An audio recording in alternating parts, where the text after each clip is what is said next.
away, limiting some of those carry champions from the hands of Prophet, and a Kali Lucian on the opposite side. And for me, Prophet's been one of the big standouts for Rogue. He does pretty well in his 1v1s, pending on the matchup. It's been up and down, but so has most of Rogue's performances. And someone is trying to step up across the board. You look at Syncux, you look at Prophet, they're trying to find these hard carry champions and do something for the team, but it's just not clicking. On the other side, Fnatic have tried to put so many eggs in the Reckless basket. Time after time again, priority picking the ADC, priority picking the Lucian. It's not available this time around, but it seems like the same strategy is being at least hovered here. Switch to Urgot, come on. Thinking about it. Doesn't even switch, just bam, snap lock in on the Urgot. So power picks remain the focus for both of these squads rather than individual comfort picks or carry picks. You see the Urgot and the Aatrox coming out. Alistar on the opposite side now, so a bit of engage in the hands of WD. That's something I like to see. We've seen him kind of reduced to the catfish duty for so much of the last year that it's good to see him back on an engaged champion. I mean, I love playmaking here, but unless they get a really strong jungler that can give a lot of that attention to the bot lane, I feel like this is just a step backwards for Hikyu and Wadid. The unfortunate thing about Alistar is he doesn't have a lot of great 2v2 matchups, and that's actually just a huge window that if Hilly and Reckless continue to play aggressive, like their champion picks have shown in the past, that they can just put Hikyu and Wadid in the ground. Haven't seen that from them yet, though. They struggled so much in that Schalke matchup. They've been struggling, but they've been trying. You look at the champions, like, you should win that 2v2, but then, you know, we go a little bit sideways. It's like a 0-12. It's fine.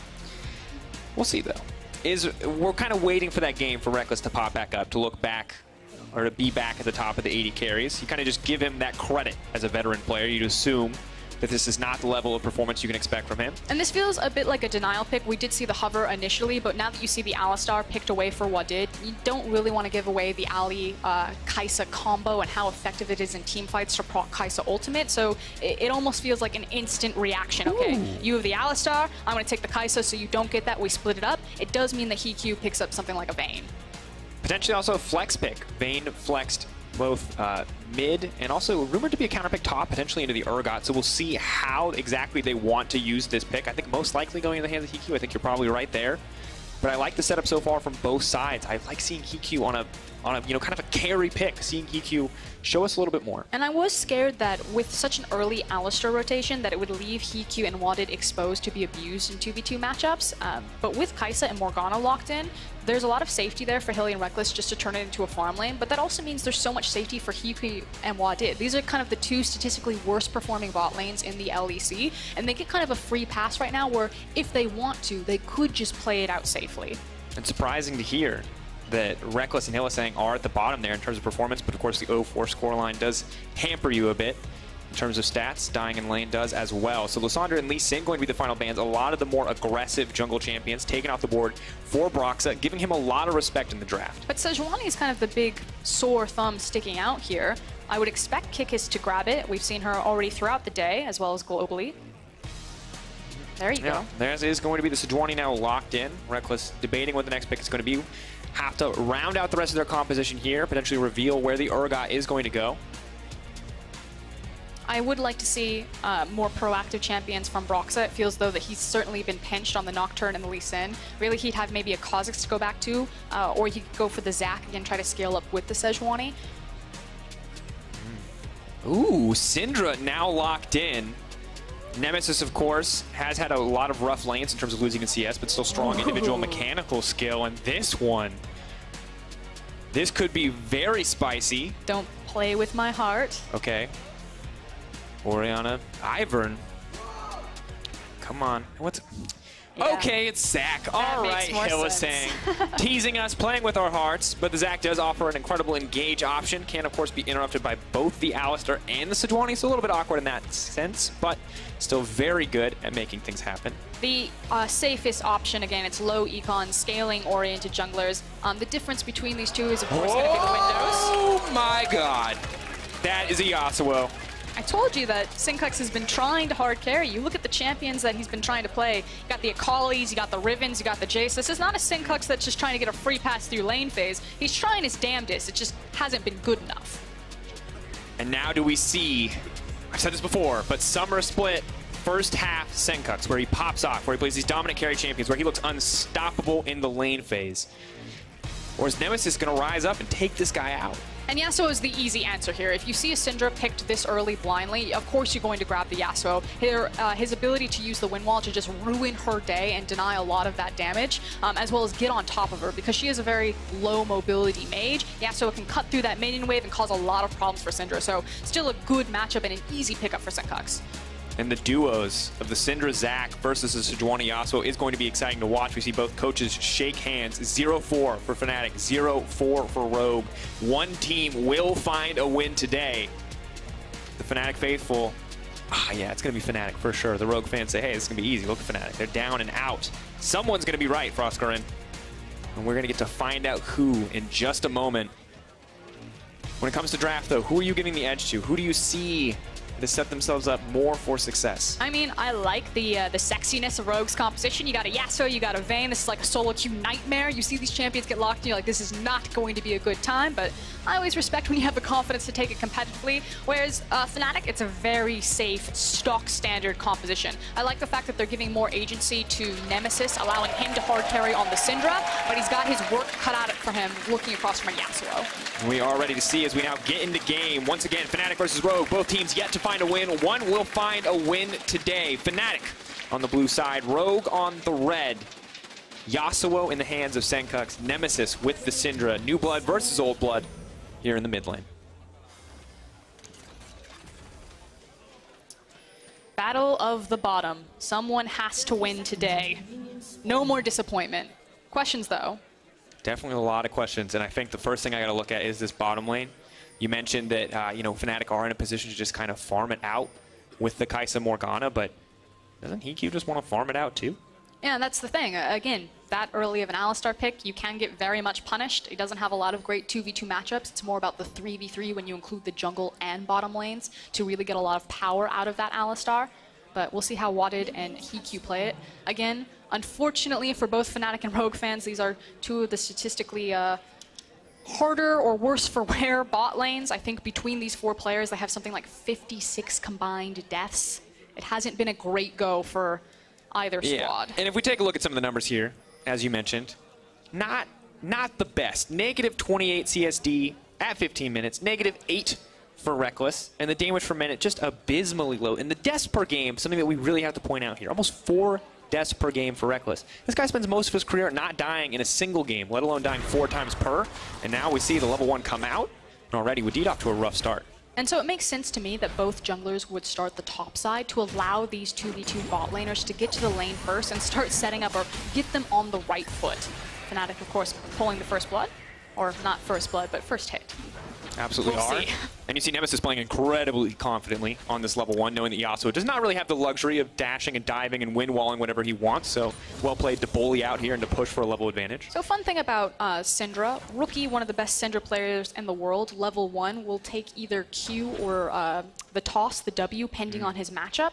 If you take the W, you can just frankly out-damage people because you can pick up a creep, smack them with it. But if you take the Q, it tells you that you want to shove in the wave faster because it's a lower cooldown. You can get more Qs off in the span of like 30 seconds or so to just hard push. So Nemesis taking the Q, just hard shoving that wave into Senkux and trying to punish him under tower. And getting the early level advantage means he gets to continue to harass here. Senkux, of course, is the level 2. Level 3 going to be a point where he starts to trade a little bit more, but for now, Nemesis just crushing these individual trades. And this is kind of the window that he has to do it later on. Yasuo is going to get a lot scarier in this matchup, have some of that kill pressure put back into his pocket. So good read from Nemesis, just say, I have control of the lane phase right now. The junglers aren't going to be ganking me anytime soon, so let's just fish in a barrel, shove this wave in, and just start taking pot shots at Yasuo. And a good spot to be, too, because it frees up Broxah to check this jungle. Of course, Kikis has already taken away the Scuttle Crab, and Broxah going for very defensive pathing. Clears the top side, does not go for his own Scuttle, immediately goes to the bottom side, knows that he does not win out on these duels versus the Sejuani. And there is a window where Sejuani could have earlier ganks than a Zac. Zac usually doesn't gank before level 4, level 5 usually is kind of that tipping point. And Broxah has been picking up a lot of these scaling champions. The Nocturne was banned away from him this time around, but he's also picked it up. And it feels like that's just kind of been this Fnatic style. You know, Broxah playing a little bit slower, not necessarily that hard aggression that we saw at the World Championship. But level 6, once again, I think we've talked about it. It feels like we talk about it so much, especially when it comes to junglers and the XP nerfs. Just feels like a huge catalyst for action. You look at the Urgot, you look at the Syndra on the side of Fnatic, and the Yasuo and the Aatrox on the opposite side alongside the Sejuani. There's just so many ultimates. They're going to be crucial. Ooh. good hit Hilly. As well as some nice bindings that are going to be crucial for finding kills here as we approach the mid game. This is something about the Kai'Sa Morgana lane, is that with the Kai'Sa Q and the Morgana W, you should have push priority, especially against Vayne Alistar. But again, that's when it gets scary. If Hilly and Reckless are constantly going to be forward, they need to make sure that they're always having their vision out there. Kikis, even without ultimate, you know, delayed level 6, still has so much gank pressure, especially when Wadid has Flash Ignite. Yeah, interestingly enough, Hillsang choosing to match that Ignite, ready to match the kill pressure if Wadid does overextend or overcommit for a play. Despite the small nerf to Ignite's damage, of course, a cooldown nerf as well, so could see more all-in attempts. And now Senkuk's feeling a lot more confident. You can see level 5 comes in. Suddenly Yasuo gets to play a little bit more League of Legends, using so many creeps to dash through, and just honestly at this stage obnoxious to play the laning phase for Nemesis. Really just has to wait for opportunities to find those good trades. And it's just obnoxious to play. It's hard to land the Q when Yasuo is dancing everywhere, but top lane. Whippo almost out of mana. Does land a good disdain, rather, to turn that trade into his favor now. Can probably back off and return to lane without being forced to use the TP, as Broxah is there to back him up if anything should go wrong. And I like the fact that finally it feels like Broxah and Whippo are on the same page and the same side of the map. So many of Fnatic's problems have kind of been spread to every single lane. Whippo has been giving up a lot of early deaths, and frankly Broxah just wasn't there to cover him. This time around, Whippo is far forward. He's trying to punish this Aatrox-Urgot matchup. We've seen it time and time again from Worlds and now. Urgot usually gets the favor here unless the Aatrox is able to outplay it. Just a little bit easier on Urgot, but Broxah was there. He's got the wards, he was underneath him, Whippo then takes the back. This is no overextending and dying early. Yeah, and the focus as well on the boots too, just giving the respect over to the Aatrox, the potential to get engaged on there on the top side. Just wants to be able to walk in and out of that creep wave to hit home. And interestingly enough, Aatrox opting to burn the TP here to get back to lane to try to get that pressure in his favor. And Whippo not going to be forced to burn that, so that is a small advantage over to the side of Fnatic to have that TP that they could try to use to make a play elsewhere, right as level 6 is starting to approach. I mean, it's a small advantage now, but it could actually snowball into a very big advantage, depending on how Whippo actually uses that back timer or that TP. Waiting for the level 6, though. Maybe we see Prophet try to use his level advantage to find something greater here. Whippo, though, just sidestepping around. Isn't going to get pulled back in there. Prophet definitely coming out on top in these trades. Kindle Gem and the extra cooldown reduction obviously making Aatrox's life much easier in the laning phase. He can just spam that Darkened Blade.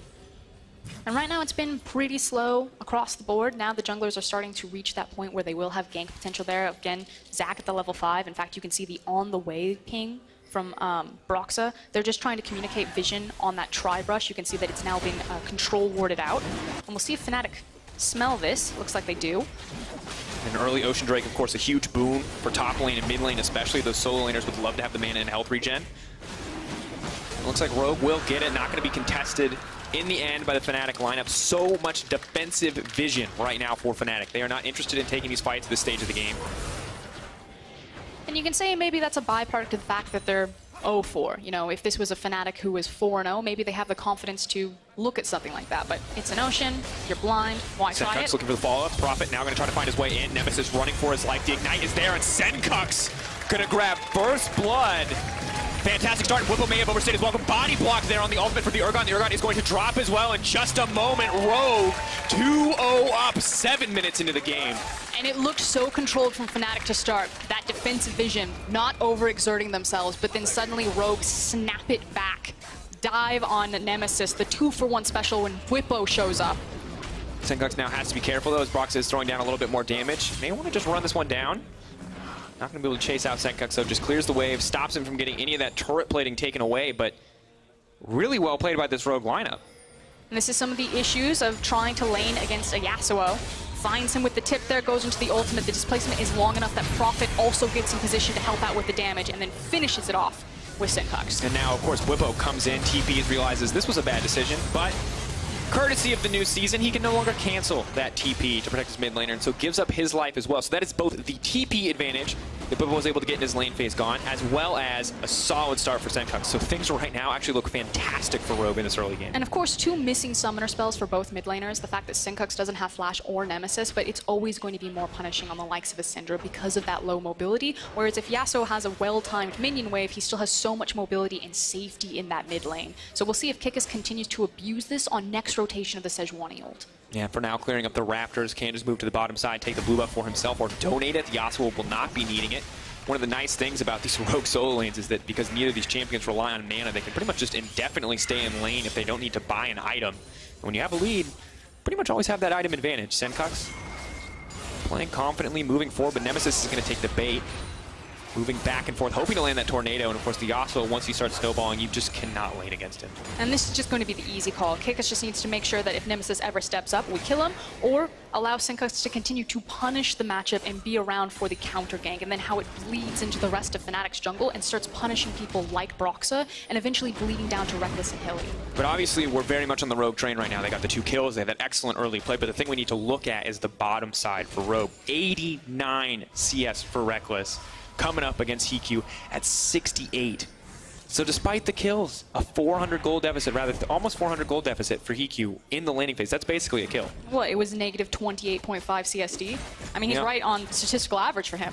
And to be fair, he was shoved under the tower earlier on, but getting these kind of CS deficits is brutal in a professional game. Oh, absolutely. And now we'll see if Brox is able to double down on it. Hilly and Rekkles have done a phenomenal job keeping that tri-brush clear. EULCS just backing off. Brock's going to be forced to cancel the channel, and you can see Kikis hovering, though. He knows where the weak point of the map is right now. He's playing around it. Just the spidey sense. Yeah, you go, oh, wait a second. Zach could definitely kill us right now. Wadid, body blocking, binding, not going to connect. That right there is a true best friend kind of move from the bot lane. Being willing to tank a binding in the face to stop your AD carry from getting their back canceled. Though maybe with a little bit of sustain here on the Cutlass, Vayne can do a little bit better in this laning phase, but it just feels like the push is going to continue to go in the favor of Fnatic. Yeah, and that CS deficit is still going to hit like a truck between him and Rekkles. It's just getting worse, and he hasn't made his back to get that next purchase. So, I mean, at this point, the Cutlass is like, please, can I just sit in the lane and try to pick up any scrap of farm that Rekkles pushes into me? Yeah, and it is not getting better here for Oscar. 112 now to 75. Continuing to get more difficult, but maybe Sencux overstays here. Broxah kind of just fishing for one of these counter gank opportunities, hoping to bait in a member of the Rogue lineup, but Rogue has been playing so patiently thus far. And even on the top side of the map, Rogue is starting to build up a lead in the Aatrox-Urgot matchup. We saw Urgot winning out earlier on, but now, with the kill and the Black Cleaver under his belt, Prophet is looking quite comfortable. This is a trap. Goes in, they're going to look for the engage. Immediately, Vayne is popping the ultimate. That's a huge AD steroid. That's going to be a massive difference maker. Hylissang, though, trying to lock it down, trying to keep them both stunned up, and now Rekkles wants to fire back. HiQ running for his life. The flash out. Wadid is going to body block, but he's all but set to fall. That's going to be a kill over to Rekkles as the final auto finds the cow. And they thought that Rekkles and Hilly had made the back. Instead, they walked into the brush, hid themselves in a fog of war, and now have the kill gold to take back to base with them. And look, you can never forget about the Fnatic Death Rush. In this case, this is like the trick that always works in solo queue every time, is this play right here. And it was just well played about the information and vision. It's the fact that Hilly and Rekkles, like you're saying, it's a trick that works in solo queue, it works in competitive play. They assumed that they would be back in base because they had just taken their back. They probably backed into the bottom brush, walked in. So we get a little bit of a fast forward. Fast forward, back to live as Prophet now trying to dive. Bwipo have to respect the Urgot ulti, of course, but have to respect it a lot less when you're in Aatrox with your ulti up and available. Now going to try to take down Prophet. He's forced to use his ulti early on. Bwipo does go golden. They're trying to buy a bit more time, but Rogue is forced the lane swap already, and in goes the Zac, but it is too little too late. Aggro's going to reset on the back of that Aatrox ult, and Rogue are now set to break the first tower uncontested. But this is a great dive and a great macro play from Rogue. It's the recognition that we are absolutely screwed in this bottom lane. The item difference between the Vayne and the Kai'Sa right now is too strong. Get out of the lane, Australian style. Bots going top, we're upside down. Just get us away from Rekkles. And now Rogue are trying to double down, they're trying to get more here. And despite HiQ being weak, they are confident they can take this Rift Herald, but Broxah and Hylissang are here to contest. They might just be forced to back off. Get him, Hilly. Fearless. He plays every champion like it's Alistar. I just feel like that is the truth of the charging Morgana. Yeah, just run face first into it. Puddle on the way out. Hex flash in. That's an out. That's an out. He doesn't want Blast cone in. Hex flash out. And now Fnatic are going to get this Rift Herald. Oh, the reset. That is so awkward. It looks like they are still going to get it in the end. So what looked like it could have been an uncontested tower for Rogue does not get taken down. And in fact, Fnatic are going to be able to grab this Herald. And that is a big shift in the power of the game. 20k to 21.8. Rogue have the massive lane leads. But that Rift Herald could turn into so much more, unless Wadid has something to say about it. The binding does connect. Zac now looking to turn the fight. The Kai'Sa very strong, but the Zac may have overstayed his welcome. He's not going to catch anybody on that ultimate. Nash needs to make it up safety. There's the stun. There's Sencux on the backside. Now looking to find the follow-up. Now looking to leap in onto Hylissang, but a perfect stopwatch is going to stop him. Stuns him up. Lands the binding. Hylissang does not go down, but the knockup is there. Yasuo trying to convert. He does manage to get going back. Senkox cannot turn it in the end. Reckless is online, and Rogue got to be running. CQ finds the stun, though. Prophet moving under the backside. He can try to turn this one. He can try to land the multi-man knockup. CQ still alive. Running from Blippo. Blippo is going to take him down in the end. That's the 300 kill goal. That is a bloodbath on the top side of the map. Broxa leaps over, makes it out to safety. The mission impossible escape. Nemesis has no mana, but still, they are desperate to keep this fight going. Is he going to get pulled back? Yes, Prophet. He smells blood in the water. He wants to take down the Syndra. Kikis is moving forward too. Blippo trying to stop them from getting anything there. Is the ulti. Blippo now going to turn it. He's going to take this lane right back in his favor. Prophet trying to play this one well. Hits the first strike. Hits no. Blippo, beautiful disdain. Who's going to get it? He takes him down. Absolutely outplayed with the Urgot knockup. And you could see it in the road cams. What it head in hands as a TP. They're going to try to catch him, but Blippo, he's on his way out. Blippo backing. HeQ, desperate for a kill. Is he going to get it? HeQ's forward. He does manage to take it. No! Blippo flips him. The shutdown coming in. Massive for Rogue to get it back. Oh. 6. I don't even know. Just explain what happened. It was messy. It was a lot of back and forth. Ultimately, Fnatic did win the team fight, but that shutdown bonus in the Vayne's hands of everyone is going to be massive as we take another look at it. Shoutouts to Hilly. He did set this up initially for Reckless to pick up 2 kills early on because he's delayed the engage from Wadid by hitting him with the binding, and it all kind of looks disastrous until Blippo shows up and it's just that big front tank. Reckless, I believe, gets a double kill by also taking down the Yasuo. That's going to feel good, but this elongate, extended engage is really just about Blippo walking people down. Prophet shows up, it looks okay. The fact that Nemesis sits with Blippo for so long, though, without any mana, I think he finds a single stun on Aatrox in the very end to help Blippo clean this up, but just on a knife's edge. And we do not even have a chance to fully break down that play as the action is going to continue in mid lane. Someone will have Twitch clipped it, though, because that Aatrox was insane. Was just very well played by both sides. I will want to watch it back after this game, Frostco, but for now, we're going to see what Fnatic can do as they move in their control onto Rogue's bottom side. Kikis. Taking a lot of damage, knocked up, just keeping the chain CC there. Wadid is not interested in disengaging that. He's just going to walk right away, and Kikis looks like he's been thrown to the wolves as Reckless is going to grab another kill. Prophet throws down a little bit more damage, but just caught out and killed. I mean, that's one of those situations where Kikis and Comms is just, I'm dead, leave me, I'm dead, I'm dead. And they're just trying to see what else they can get underneath Fnatic being in this jungle, and it feels like it was just pushing that mid wave into the tower, maybe tapping it a couple of times, but Rogue out of sorts, need to calm down, get back on their feet, and Fnatic's starting to hit that stride. Definitely are. Then you check in on the Rogue lane, you see that Aatrox or Urgot, you go, oh, things are going good for Rogue. You check that bottom lane, and things are looking like a disaster, because Reckless is 50 CS up, and he just keeps raking in these kills. And frankly, Kick is just way too overzealous here. Didn't have the information to know how many Fnatic members were just kind of waiting in the woodworks there. Thought that maybe he can contest for the buff, maybe get a cheeky still out there, instead cost him his life. Now Senkox is desperate to get something back. Of course, has the level advantage, has the Phantom Dancer too. Yasuo lethal in the 1v1s against 80 carries, but not gonna use anything else as the Rift Herald is summoned mid lane, and this puts Rogue in a bit of a pickle. Very nice rotation from Fnatic, making sure that your waves are pushing your side lanes. Reckless doesn't extend or overextend and greed for the wave and fall to the prey that Senkox was setting out. Instead, he just rotates behind the Rift Herald, and they get so much bang for their buck. Mid-tower going down. Just clean from Fnatic. And Rogue started out the game so well outside of the bot lane CS discrepancy, winning in a lot of those lanes, making that sweep play in the mid lane, but now they're dead even in gold, even in Drakes, but Fnatic with the tower advantage.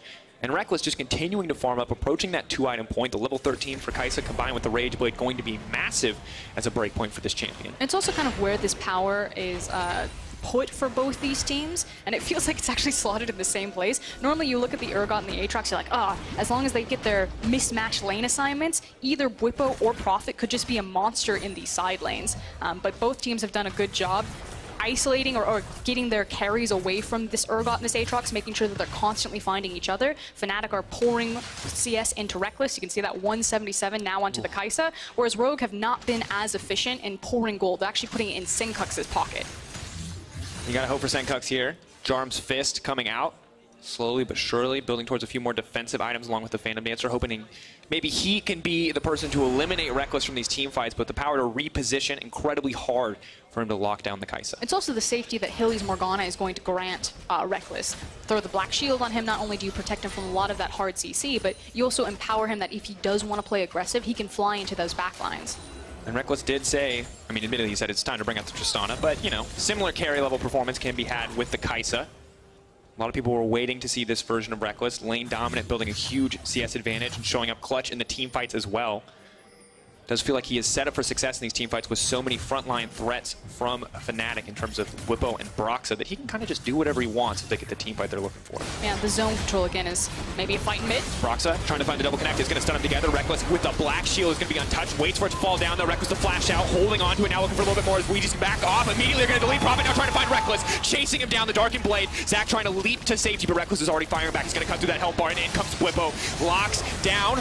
May look for the ultimate here. If he gets the fear, they may be able to reset it. Senkux is going to get deleted. No, just barely making it up. But Nemesis striking back from the lane phase to find that kill.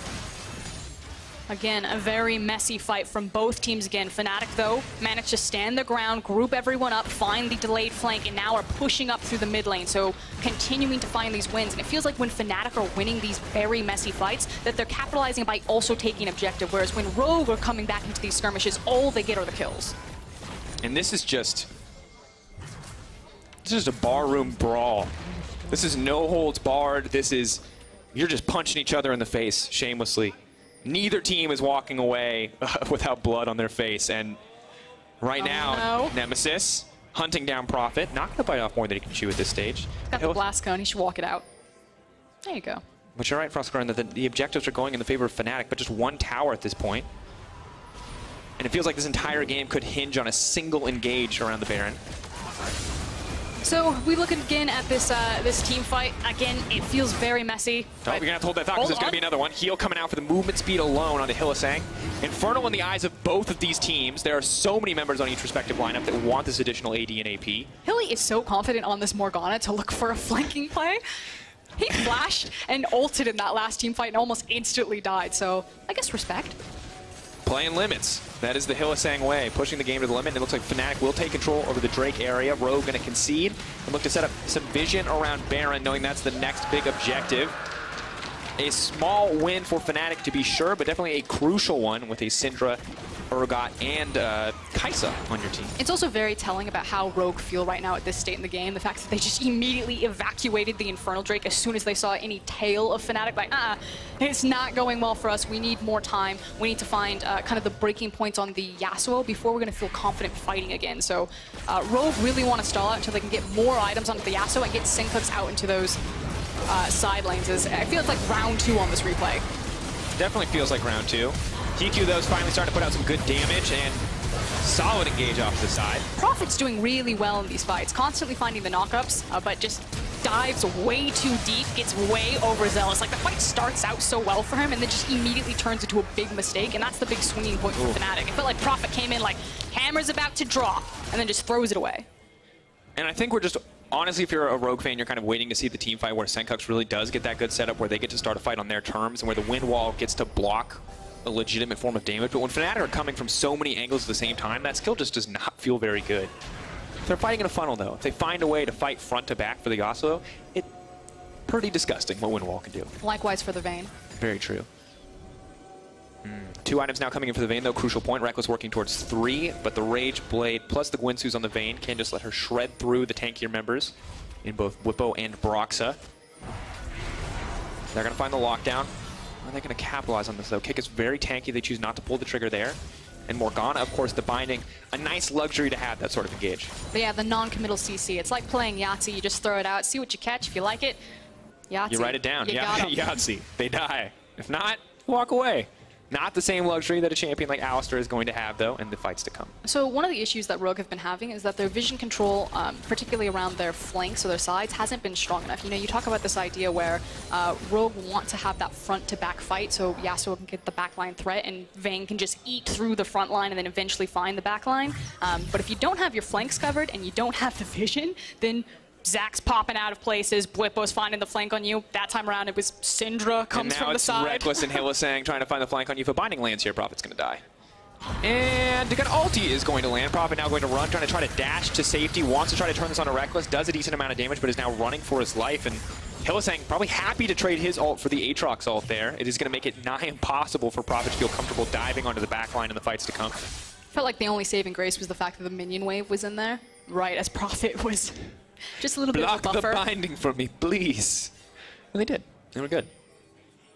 Senkux versus Nemesis? I'm not going to see it. I still feel like we're waiting for that Dream Alistar Yasuo setup, but it feels just so impossible when Fnatic are playing so spread out. They're not really grouping. Also, it's a testament to Fnatic's vision, the fact that all of these fights, they are having more information than Rogue. True, and of course, right as I say, they're not grouping. They group up to get this Baron vision, putting themselves in a good spot to contest this. The Kai'Sa easily going to shred through that one. The rest of the champions not as great at Baron DPS, but should be enough. I don't know, Syndra at early stages in the game is still going to have a massive burst on. The Baron can really help with securing that smite if you do want to attempt a 50-50. As long as you time your smite with the Syndra burst damage, it's going to be very hard to take it away. Definitely will be the case. Don't know if they want to group in the pit, though. Very terrifying, of course, against the Yasuo in that exchange. And Senkux continues to be a side lane threat, but he used to have a big level advantage, and now he's a little bit behind in this matchup. You see Reckless immediately back off as he loses vision in that brush. And Senkux, oh, the wind wall just got used. Are they going to capitalize on that? Flash forward. Hilly sees it. He smells blood in the water. Not going to follow up, though. Just trading flashes. The more I see from Hilly, the more that I just like the bloodlust of this player. He goes, wind wall is down. If I hit this binding, he dies. And that's true. Did not hit the binding, sadly, for him. And Wadid, I feel like both these supports are just looking for a play. I feel like they're hungry for it. But Kikis, though, may have overstayed his welcome. Nemesis throwing out a Dark Sphere, ready to follow up with the stun if necessary. But both teams just poking, looking for that opportunity, looking for that weakness in the armor of the opposition. It's all about Nemesis' zone control with his stun to make sure that he can keep Reckless safe. You can see that he zoned off Aatrox there. Rox with the Black Shield as well, chasing down Senkux. They got the wind wall cooldown out already. They should just walk it back towards this Baron now. Fnatic have complete vision control of it. They want to either set a trap. Oh, they've definitely set a trap. Broxa trying to find the engage, moving over.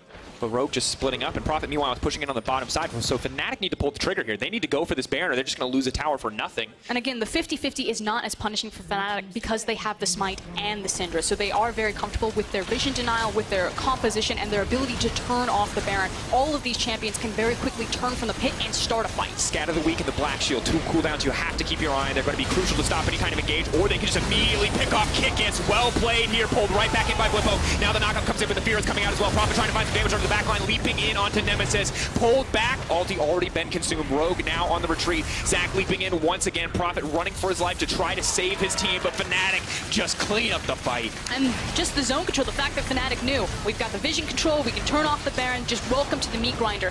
PQ is too low range on the Vayne. He can't get anywhere near this composition. If Urgot steps forward, and if Syndra throws out Scatter the Weak, that's longer than Vayne's auto attack range. He can't do anything. They are going to be able to grab a tower mid lane, but I do not think it is worth the Baron at this stage in the game. 2K goal lead for Fnatic, 26 minutes in. The Baron, though, the big question mark. What can Fnatic get done? Rogue have to respect the potential for disaster here. Well, with the Syndra, they can just approach a tower, and as long as they have the threat of that Scatter the Weak and the dive from Zac, they can try to force anything. As here's a trap. Are they going to try to go for it? They've been spotted out. This is no... Yeah, you're not stuck in here with us, or we're not stuck in here with you. You're stuck in here with whatever. I don't think anyone's stuck anywhere. Everyone just kind of walked away from that. Oh, we got him! Except for EQ. Running. Ooh. That was dangerously close. He's still going. And he just doesn't want to let him back. The Zac is coming. EQ is not going to find mercy from this Fnatic lineup. I take it back. They are going to give him mercy, Frostguard. You shall live because this dragon is worth more.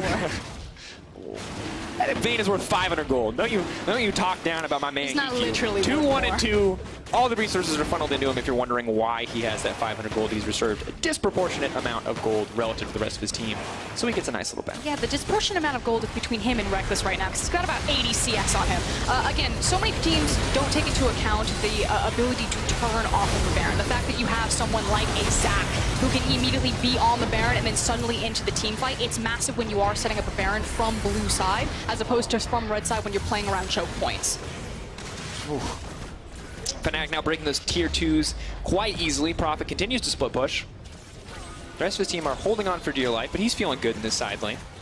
And with the gold advantage and the item advantage that Fnatic have, not that they're trying to threaten the A siege here because it looks like Rogue just rolled over and gave them the structure, but if they did, they have the power and confidence to dive right now.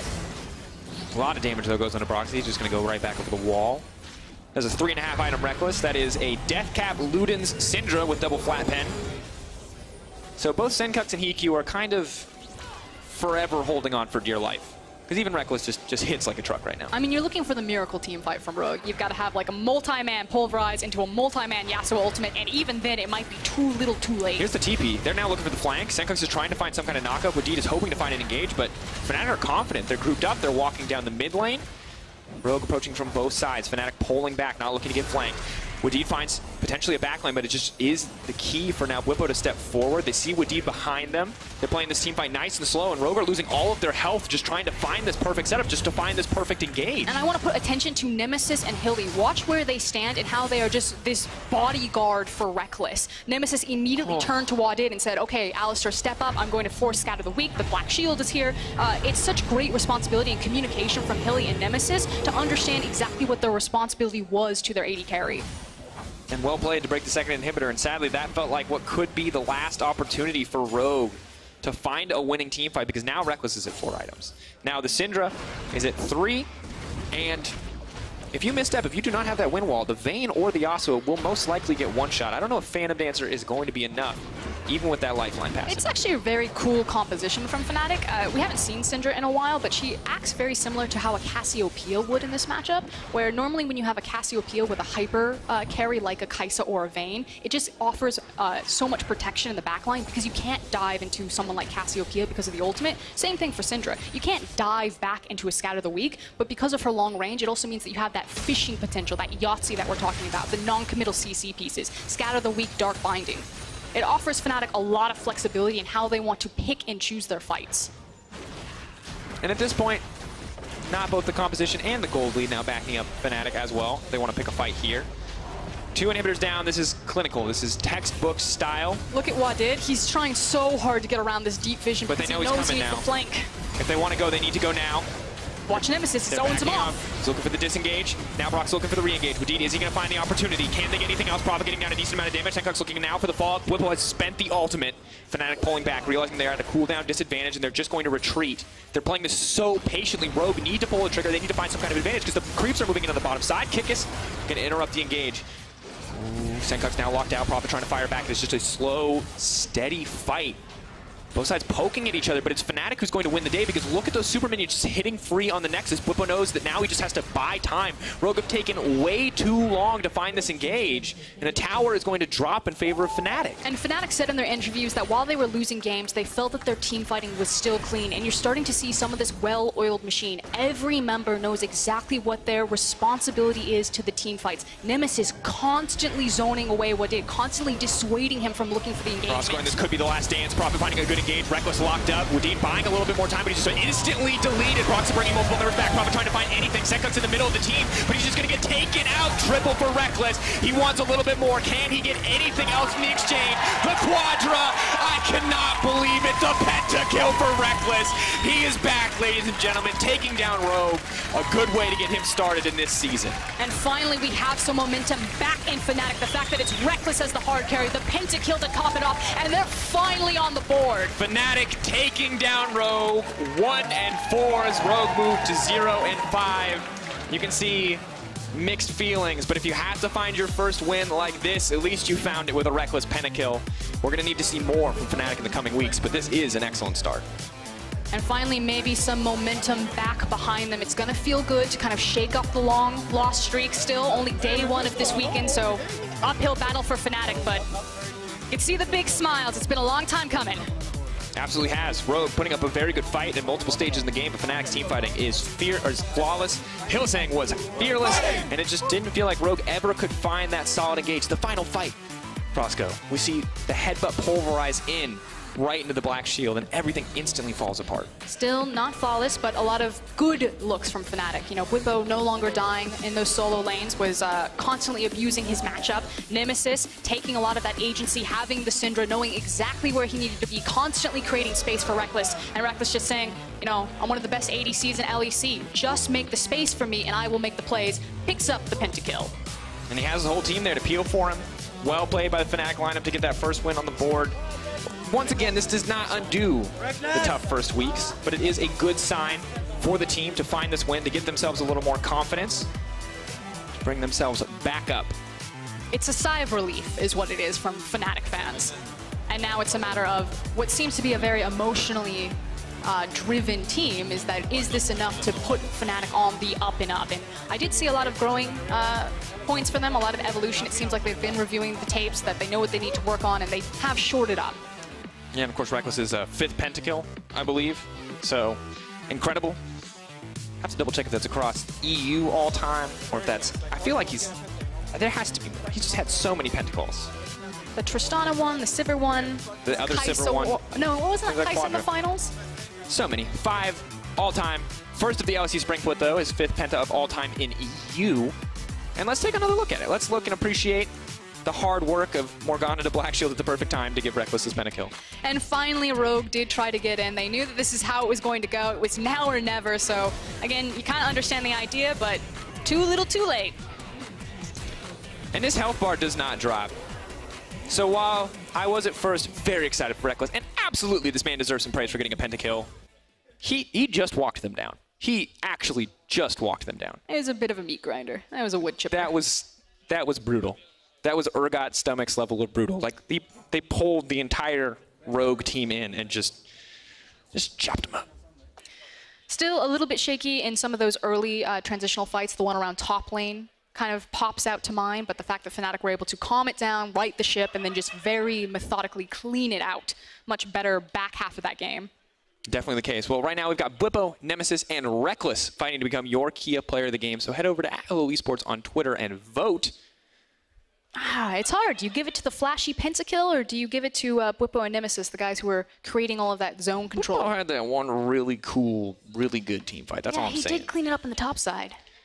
Really looked good. Hilly walked face first into Rogue like a million times and never died, though. So I'm surprised to not see him on that list. But I think I would personally give it to Blippo. I think the pentakill is definitely impressive, but also he didn't get touched. It's not like he like outspaced anyone. There was just like 3 tanks next to him, and they didn't touch him. So he kind of just pew, pew, pew. But you think about all the times that Wadid and Kikis and Sincox were trying to get onto that backline, and Nemesis was just like a one-man army, just threatening with Scatter the Weak, like playing the goalkeeper. It wasn't as flashy as Blippo or Reckless, but did his job. Yeah, I really like Flashy, though. I think the people really like Flashy, too, which is probably why Reckless is going to win. But I say Blippo. Urgot is not often a champion I consider exciting mechanically, but Blippo definitely looked like it at that time. I would put emphasis on why they won the game as Blippo. Definitely the case. Well, after suffering their first loss last week, Misfits Gaming are looking to bounce back against Excel Esports. Before that matchup, we're going to hear from Blippo, so be sure to stick around.